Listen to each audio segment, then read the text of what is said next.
High-tech ang isang eskwelahan sa Taguig. Imbis na libro, notebook at ballpen, iPad ang pinapagamit sa kanilang mga estudyante sa pag-aaral. Narito ang report.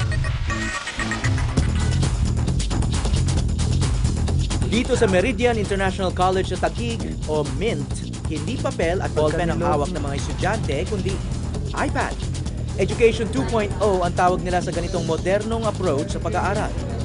It's only right that we use technology in the classroom, because if you notice these days that kids are bombarded with information, from all different directions, and why not use it for our advantage in delivering of education? Ang mga lesson plan, class schedule, electronic book at teacher's presentation, lahat ng yan ay accessible sa mga estudyante gamit ang iPad na kasama sa binayarang tuition. Kompleto rin sa high-tech facilities, modern look at mga up-to-date na gadgets ang eskwelahang ito. Kaya naman ang kauna-unahang school year ng MINT College ikina-i-excite ng mga estudyante. Ang film student na si Jolo mas ginaganahan daw mag-aral. Since high school and grade school, they've been teaching in blackboards and desks. I always fall asleep because it's a bit boring. But now that with Education 2.0, it's been a great experience. I haven't had one boring day in school.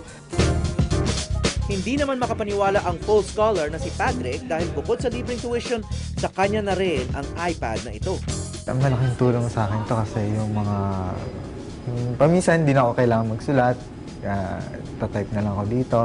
Tapos kung may search akong na words na hindi ko alam, or dito na lang, malaking tulong. Sakaling hindi makapasok, tuloy-tuloy pa rin ang learning basta't may internet access. Ginhawa rin daw para sa mga teachers ang pakikipagpalitan ng impormasyon sa mga estudyante online. Instead of books, we have files that we upload and we share with the students. That's why yung information na dumadating sa kanila is really very fast.